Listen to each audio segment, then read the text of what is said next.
वक्त की रफ्तार।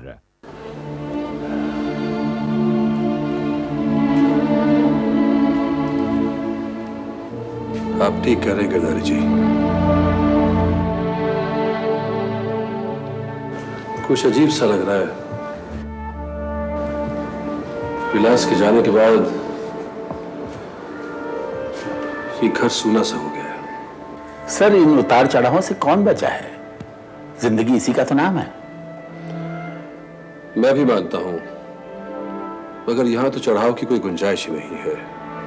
सिर्फ उतार ही उतार है। ये घर वालों का दुख मुझसे देखा नहीं जाता। मेरी सलाह मानेंगे आप? योगेश की शादी कर दीजिए। घर में नई दुल्हन आएगी, फिर बच्चे खेलेंगे, रौनक अपने आप लौट आएगी।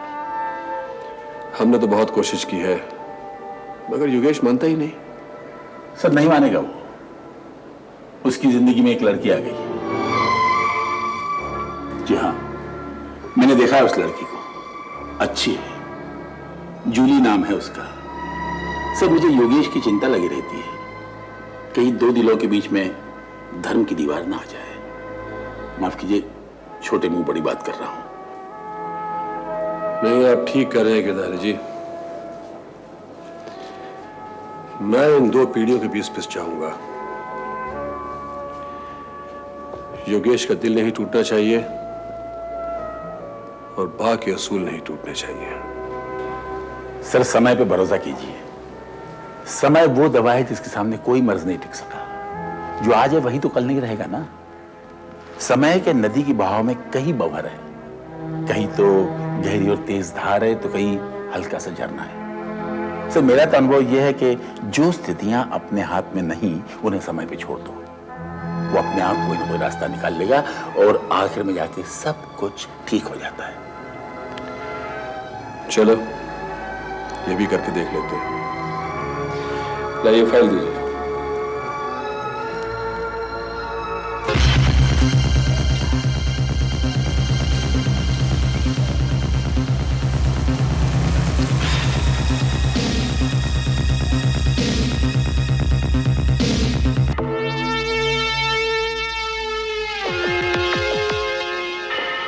सफल कुमार साहब, हाँ। यह है वो खाली मैदान। चारों तरफ सिर्फ बाउंड्री खींच दी गई है। सरकार ने यह मैदान बच्चों के खेलने के लिए छोड़ रखा है। बाउंड्री बहुत दूर दूर तक खींची हुई है, इसलिए तो बाउंड्री नहीं लगती। धर्मपाल, तुम क्या समझते हो कि इस जमीन पर बच्चे इस तरह खेलकर क्रिकेटियर बन के देश का नाम रोशन करेंगे? देख लिया, बहुत देख लिया। वो तो तुम भी जानते हो, मैं भी जानता हूं। रहने दो। इस इलाके में ये जमीन सोने की खान है और इस सोने की खान से हम बहुत सारा सोना बटोरना चाहते हैं। लेकिन साहब, यह जमीन सरकार की है और फिर बच्चे। अरे बच्चे तो सरकारी नहीं हैं, जमीन सरकार की है ना। हम इस जमीन पर एक बहुत बड़ा खूबसूरत सा टावर बनाना चाहते हैं, जिसमें हेल्थ क्लब, स्विमिंग पूल, सारे दुनिया भर के खेल होंगे और हम उसके लिए कोई एक्स्ट्रा फीस चार्ज नहीं करेंगे। ये सब फ्री में देंगे। क्या समझे? सरकार इतना सब कुछ कर सकती है क्या? नहीं कर सकती। ये सिर्फ सफल कुमार कर सकता है। सफल कुमार साहब, यह बात तो तुम्हारे और हमारे बीच है।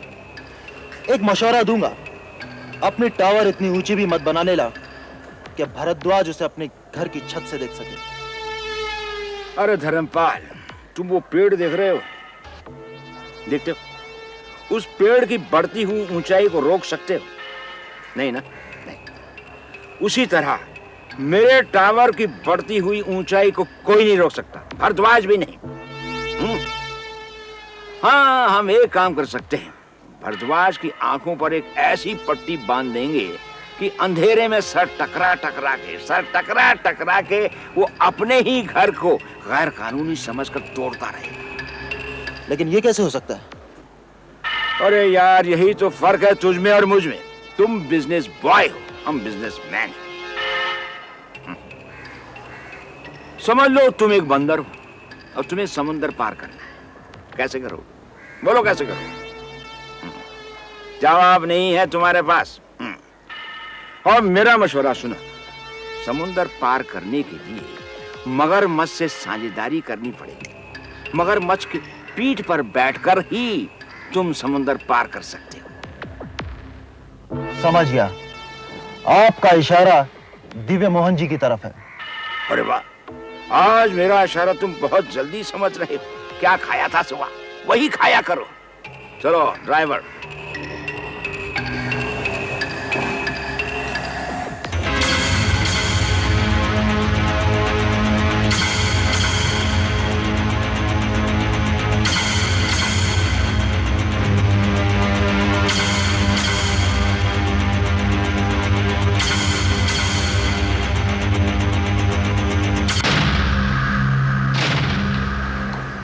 ये है मेरे खूबसूरत टाउनशिप का मॉडल। ये मेरा एक ख्वाब है जो आपके आशीर्वाद के बिना असलियत में नहीं बदल सकता। सही कह रहे हो सबल कुमार। हमारे हाथ के नीचे से निकले हुए कई गधे आज रेस कोर्स में घोड़े बनकर दौड़ रहे हैं। आपसे कह रहे हैं। बहरहाल, ये ग्रीनलैंड पर जो तुम टाउनशिप बनाना चाह रहे हो, सरकार इसकी परमिशन नहीं देगी। ये बात तो तुम्हें मालूम होना चाहिए। यही बात तो मेरे गले में चुभी जा रही है, लेकिन क्या करूं, दिल इसी पर आ गया है। बनाना तो मुझे किसी भी हालत में है, लेकिन उस भरद्वाज को ईमानदारी की बहुत बुरी बीमारी।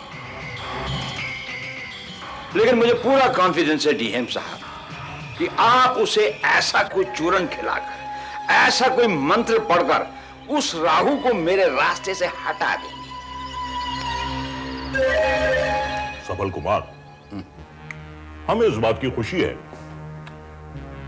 कि तुम्हें हमारी काबिलियत पर इतना भरोसा है। हम तुम्हारे हमेशा काम आए हैं और हमेशा काम आते रहेंगे। धंधे की भाषा में डीएम उसके सर पर हाथ रखता है जब उसके दूसरे हाथ को गुरु दक्षिणा मिले।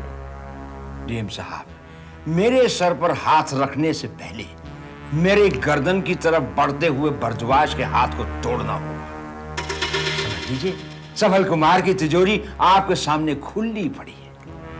भारद्वाज की चिंता तुम छोड़ दो, मगर हां, तुम्हारे इस टाउनशिप के मुनाफे में 40% मेरा और नुकसान की मेरी कोई जिम्मेदारी नहीं है। बिल्कुल मंजूर है, क्योंकि सफल कुमार की कुंडली में नुकसान के ग्रह प्रवेश ही नहीं कर सकते। तो फिर हम आज ही भारद्वाज से बात करते हैं। कमाल है हुजूर, आप भारद्वाज को फोन करेंगे? मधु,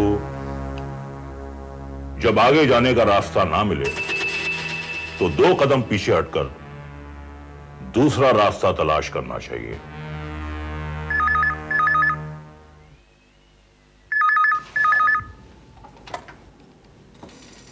हेलो। हेलो, हम डीएम बोल रहे हैं। भारद्वाज साहब से बात कर सकते हैं?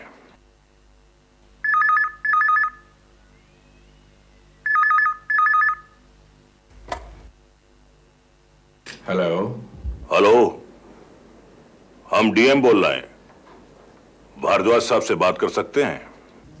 जी मैं बोल रहा हूं।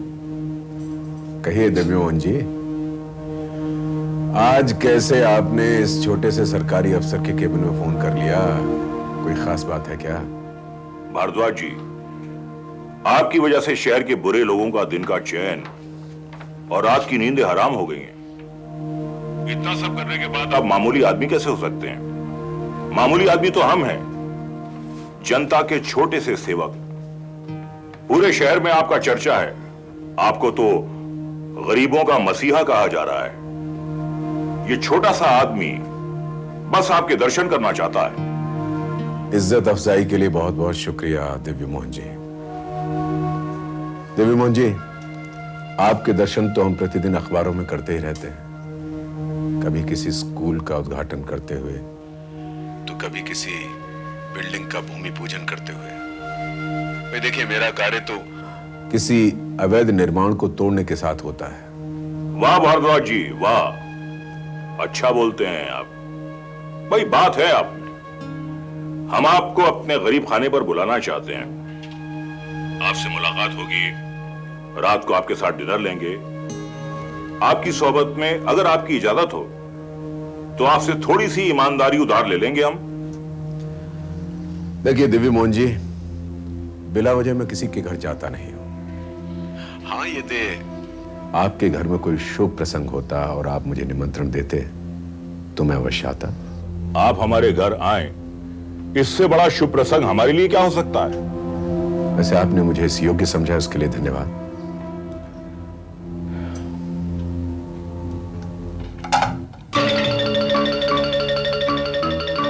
क्या कह रहा है सत्यवादी? इससे ईमानदारी का बुखार नहीं, टाइफाइड हो गया है। कुछ बड़ा डोज देना होगा। क्या बात है हुजूर, क्या बात है।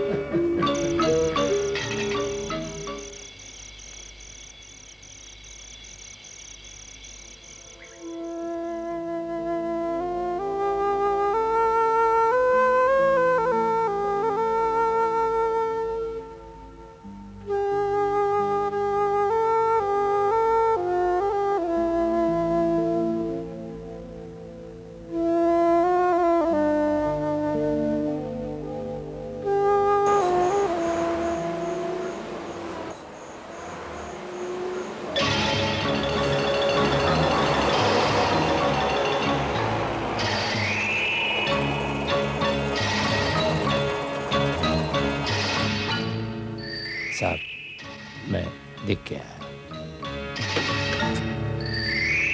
कहिए। साहब घर पर है? आपको उनसे कोई जरूरी काम है? नहीं, मुझे नहीं, मेरे साहब को। अगर है तो उनसे कह दीजिएगा कि भगवान से मिलने एक दानव आया है। दिशा, कौन है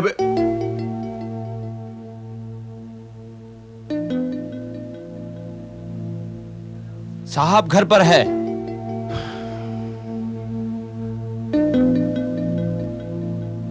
दिशा बेटे, तुम अंदर जाओ।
नमस्कार जी।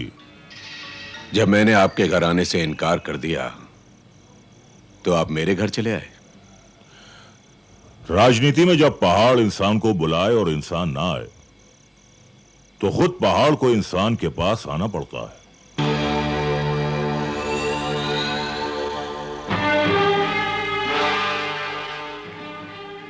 मिस्टर दिव्य मोहन, मुझे किसी भी तरह की राजनीति में कोई दिलचस्पी नहीं है। मैं एक बहुत ही साधारण इंसान हूं। और रहा सवाल आपके पहाड़ होने का, तो मुझे नहीं लगता कि आप पहाड़ होने का अर्थ समझते हैं। पहाड़ होने का अर्थ होता है ऊंचाई। पहाड़ होने का अर्थ होता है सीना ताने खड़ा हुआ नौजवान, और पहाड़ होने का अर्थ होता है किसी को सहारा देने वाला बुजुर्ग। और माफ कीजिएगा, आप में इनमें से कोई भी गुण नहीं है, इसलिए मैं आपको पहाड़ नहीं मानता।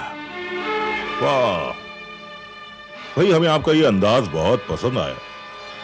बहुत अच्छा बोलते हैं आप, बहुत अच्छा। बड़ी शक्ति है आपकी जबान में, और आप भी सचमुच बहुत शक्तिशाली हैं। मगर आप अपनी ये शक्ति ईंट की इमारतें गिराने में जाय कर रहे हैं। अगर आप हमारे साथ शामिल होकर अपनी इस शक्ति का सदुपयोग करें तो हम दोनों मिलकर हिस्ट्री बना सकते हैं। मिस्टर दिव्य मोहन, हिस्ट्री बनाई नहीं जाती, बन जाती है। और मुझे चिंता है शहर की, जहां गंदगी राज कर रही है और जहां राजनीतिज्ञों के चमचे गैर कानूनी इमारतें बना बना कर आम आदमी के सर से छत छीन रहे हैं। मुझे गुजरे हुए कल की नहीं, आने वाले कल की चिंता है। हम आपके इस जुनून की बहुत कदर करते हैं, मगर कभी आपने ये सोचा है कि इतना सब करने के बावजूद आपको मिला क्या है? ये सरकारी क्वार्टर,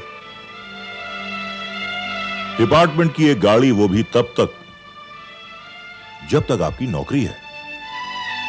बुरा मत मानिएगा, आपसे ज्यादा तनख्वाह तो मेरे ड्राइवर की है। ईमानदारी की पूंछ लगाकर घूमना कोई समझदारी नहीं बल्कि बेवकूफी है। आपकी ये ईमानदारी की सूखी जिंदगी बिल्कुल बेरंग है। जिनके लिए बेईमानी का सहारा लेना पड़े वो रंग मेरे लिए बेरंग है मिस्टर दिव्य मोहन। आप बिल्कुल कुएं के मेंढक की तरह हैं, जिसने बाहर की दुनिया ही नहीं देखी तो उसे पता ही नहीं कि बाहर की दुनिया कितनी रंगीन है। हमारी बात मानिए, हम आपको दुनिया की वो रंगीनी दिखाएंगे जो आपने कभी ख्वाब में भी नहीं देखी होगी। माफ कीजिएगा दिव्य मोहन जी, मैं ख्वाब देखने में यकीन नहीं रखता। एक बात बताइए डीएम साहब, आपने कभी आलू, प्याज, शक्कर, तेल ये चीजें खरीदी हैं? भारद्वाज साहब, ऐसे छोटे मोटे काम तो मेरे नौकर करते हैं। तो फिर एक काम कीजिए डीएम साहब, आप अपने नौकरों को एक दिन की छुट्टी दे दीजिए और आप खुद जाकर रोजमर्रा की जरूरतों की इन चीजों को खरीदने की कोशिश कीजिए। और उसके बाद इस भारद्वाज को खरीदने की नाकाम कोशिश कीजिएगा। कोशिश नहीं, हम तो खरीद ही लेंगे। हमें बड़ी चीजों की खरीदारी करने का शौक है, इसीलिए हम यहां आए। देखिए दिव्य मोहन जी, आप एक मेहमान के रूप में मेरे घर आए हैं और आपकी शान इसी में है कि आप इसी रूप में वापस भी जाएं। कहीं ऐसा ना हो कि मैं अपने मेजबान होने के विवेक को खो बैठूं। Please go away. आज तुम्हारी जबान कुछ ज्यादा ही चल रही है।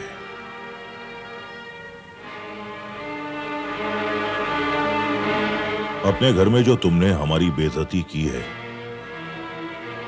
हो सकता है कि इस गलती के लिए तुम्हें सारी जिंदगी पछताना पड़े। बहुत नाज है तुम्हें अपने इस ईमानदारी के सफेद दामन पर। याद रखना, इसी दामन पर बेईमानी के इतने बदनुमा दाग होंगे कि तुम्हें याद भी नहीं होगा कि यह दामन कभी सफेद था।